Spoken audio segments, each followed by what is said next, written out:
Hey everybody, welcome back to another video on Diminished. So last week we talked about this initial exercise of learning this pitch collection and thinking about Diminished as a pitch collection and not a scale. And even though we worked on it in the form of scales, it got you to start on every note, investigate all the relationships. So now we want to take it one step further. However, if you haven't watched that initial video, I'm going to leave a card somewhere. I suggest going and working on that exercise first. And before we dive into today's exercise, I just want to mention again that this video is brought to you by my new course, No-Nonsense Diminished. And this is meant to take somebody who knows about Diminished and really wants to use it, but doesn't really understand the step-by-step process to getting there. This will lead you directly through that. We start with the exercises, we learn vocabulary, we improvise, and then eventually we get more complicated and we actually apply it to tunes, and it's really kind of a one-stop shop to get you from knowing you want to use the diminished to actually being able to use it. People have been loving the course, benefiting from it, and it's probably about 6 months of consistent work. So if you're looking for a resource on this sound, check out the link in the description below to learn more about that course and potentially enroll and join us. Okay, so today's exercise is all about further reinforcing this pitch collection, but doing it in a little bit of a different way. Let's get into it. Now, what I have pulled up is the worksheet from last week's lesson. And remember, what we did basically was we were taking the pitch collection, right, of this family 1 scale, and we were basically playing through all the modes, right? So we're using all 8 chord symbols that are in family 1, and we were basically just playing the scale starting on the root of the chord symbol that we saw. So we saw a C diminished 7th chord and we played from C. And then we saw a D7 flat 9 and we played the same collection of pitches but starting on D.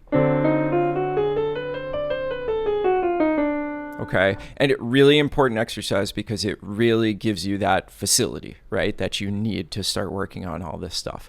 So hopefully you've taken care of business on that. You can at least do it a little bit, because this next exercise is going to take our knowledge of starting on each one of those pitches and do something a little bit different. We have a different set of concerns here, okay? So here you see the pitch collection, the same group of notes that we had on the last worksheet, right? But here's what the goal is with this one. It's an association exercise. Choose a random note from the pitch collection and use it to play scales, arpeggios, or freely play phrases over every chord change on the sheet. The goal is to associate all of these chord changes with this pitch collection. So again, it just goes a little bit deeper. It's meant to reinforce the fact that these chord symbols, if you want to use diminished, are the prime movers for this pitch collection, right? So in order to fluently play this stuff in our solos, this is great work.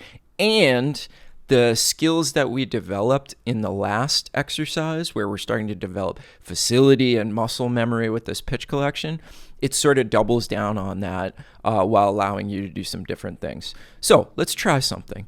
Let's choose a random note. How about we choose A?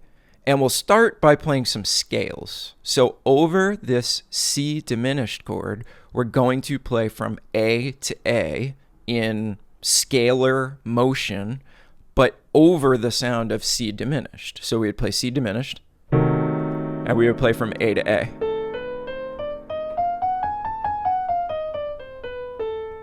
Then what we would do is we would move to D7, but we would play the exact same thing.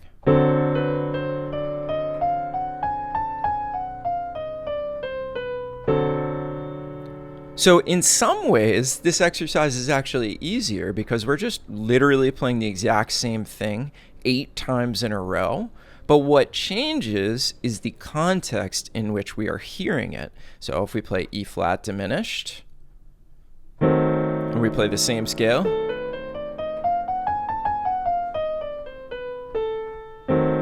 now we play F7,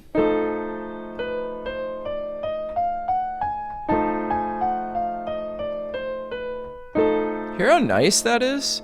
Look, if we skip down to A flat 7, we're actually starting on the flat 9. Now that's a cool sound.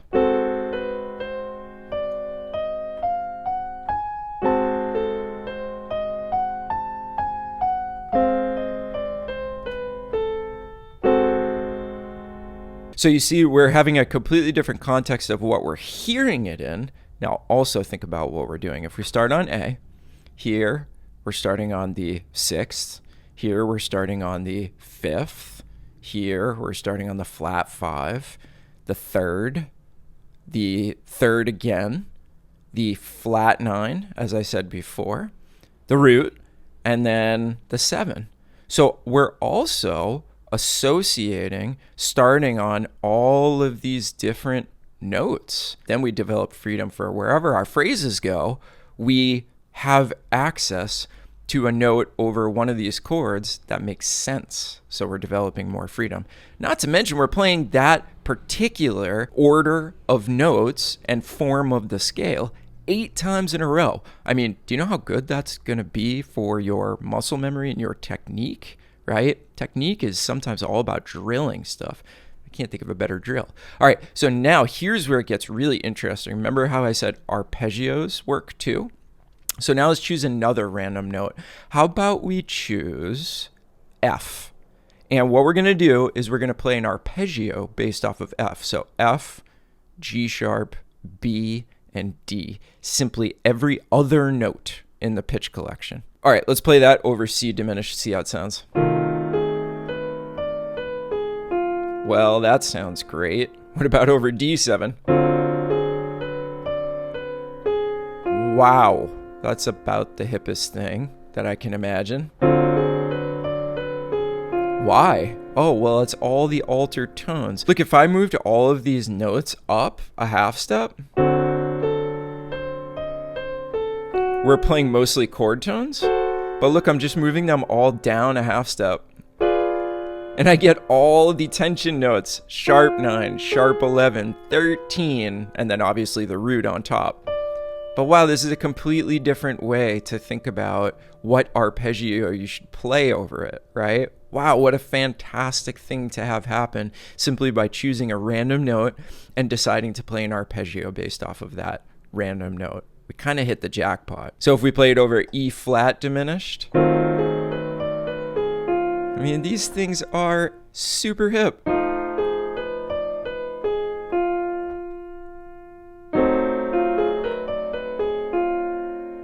Let's play it over A flat.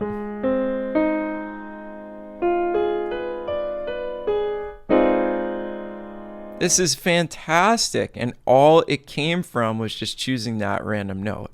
Now, the third thing that you could do is you could freely play phrases starting on a random note. So what if we chose B and we just played some phrases over each chord?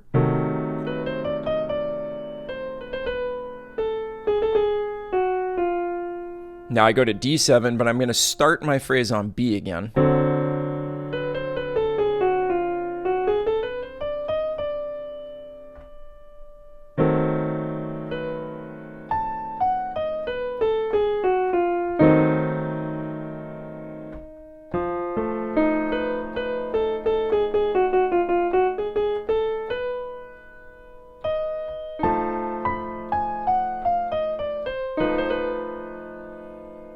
And so on and so forth. So do you see the power of this stuff? Now, here's what this really does, and where a lot of you, if you work on this, everything will sort of start to make sense, is that the first exercise, and this one to some extent, it helps you to understand how diminished works, right? You're using this pitch collection, you're seeing all the chords that you can use it over. You start to connect the dots, right? Really, really quickly by just simply doing things.